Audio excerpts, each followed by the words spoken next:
Ivan, how are you, mate? Yeah, I'm good, thank you. Yourselves? Yeah, buzzing for you to be here, mate. Look, we talked about Norwich at the top of the show, so we won't go into it in depth.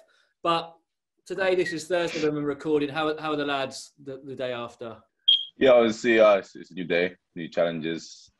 Obviously, the boys are disappointed yesterday not to get some kind of result, but listen, it was a good match to be involved in. Unfortunately, it didn't go our way, but still a long way to go yet, and hopefully we can pick up some points along the way. Exactly, mate. And look, we've got to talk about you. You're the main man this season, 25 goals, hit that target last week against Stoke. When we spoke the day you signed, I asked you, have you got a target in mind? You said, yeah. You wouldn't tell me. I'm not going to ask for that target again, but have you hit that target yet? I actually set a new target. I was doing all right.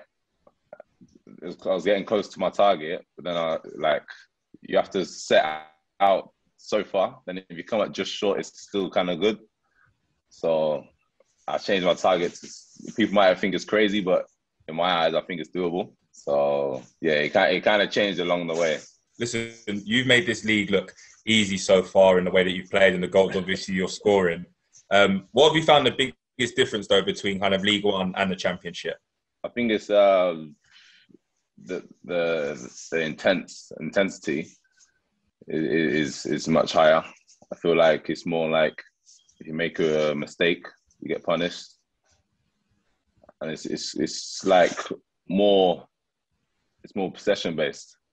Yeah. Whereas in League One, I think it's like everyone tries scoring straight away. Whereas here, you keep the ball moving, and when you got the chance to try and kill the team, then it's that kind of game. But I'm just enjoying my time playing football at the moment. It's a good time to be playing. That's it. And one thing you seem to enjoy a lot as well is the physical battle, mate.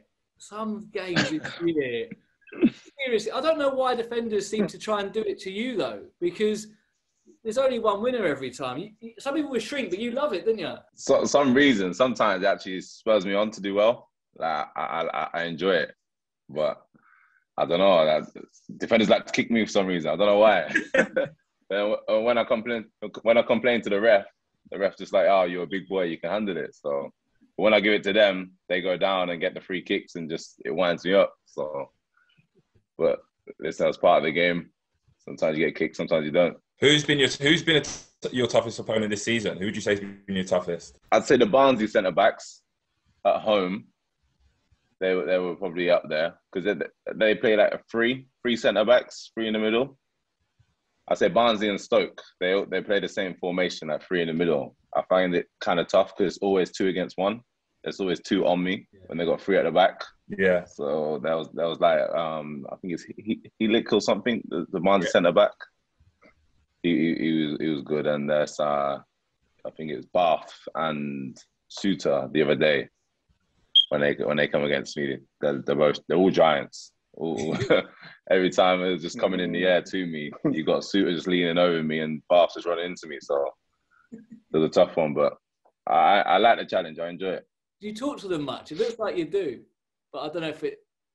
Yeah, you have to get in their head sometimes. When they're start off getting the better of it, you have to kind of get in their head and like knock them off their game, which it happened against Stoke, but not against Barnsley. Carly, how would you have gotten on Mark and Ivan? I'd love to see that battle.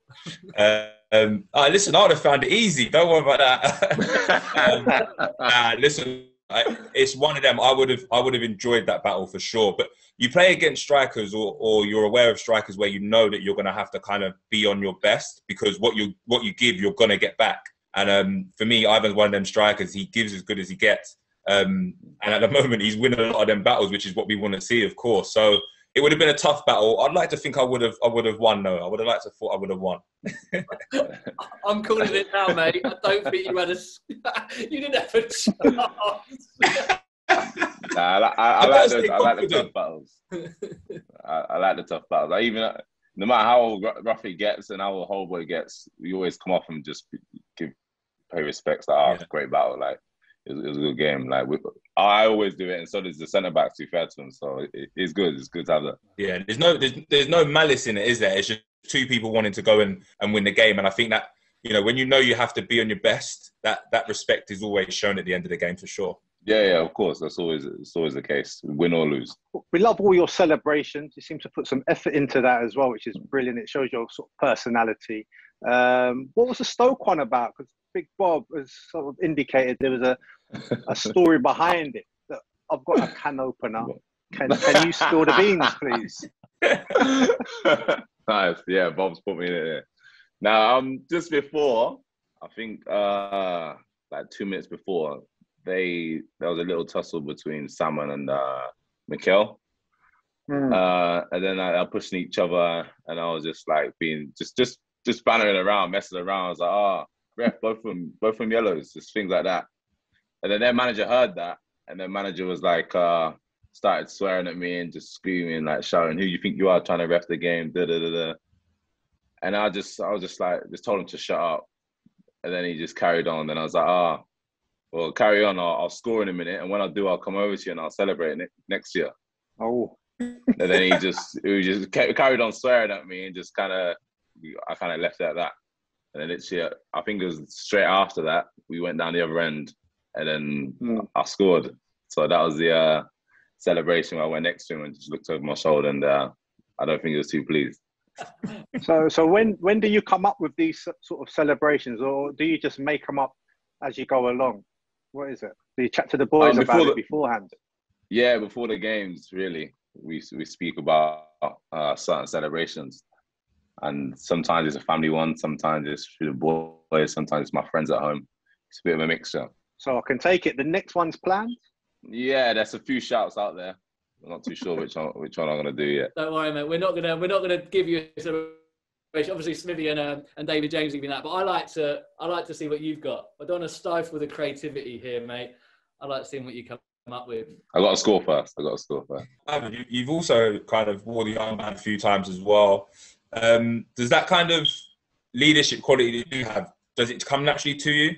Yeah, I feel like it does. My personality as well.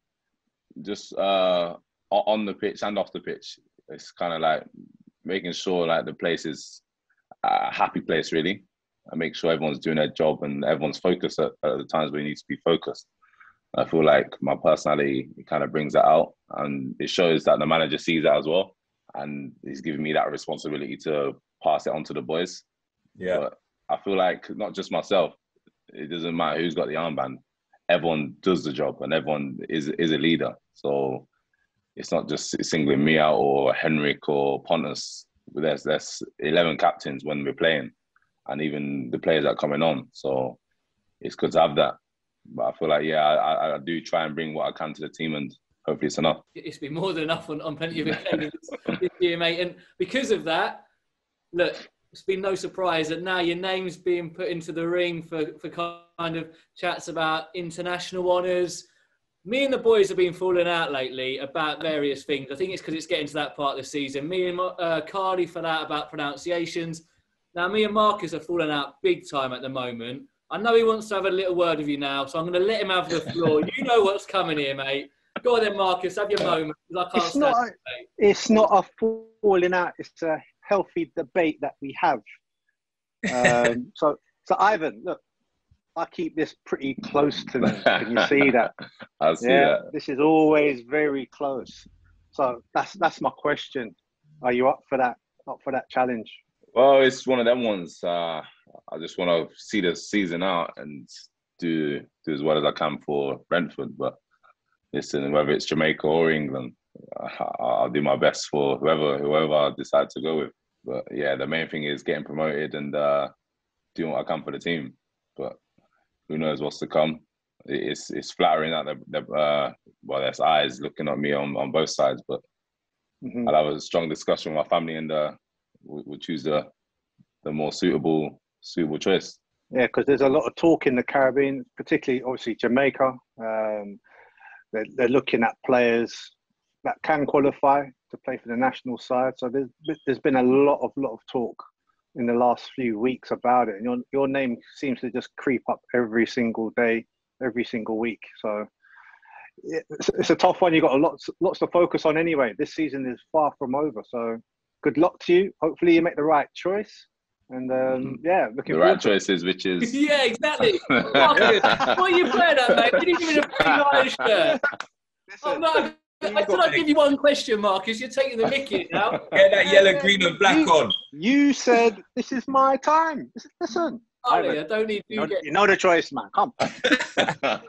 Dude, I wasn't good enough for England, man. I got to go with Jamaica now. You get a game for them, mate, for being honest. Right, Ivan, I really appreciate your time, top man. And look, we'll find out. Hopefully, for me, it's going to be you bagging in those goals in the Three Lions shirt. But for now, it's great to see you doing it for Brentford. So thanks for your time, mate.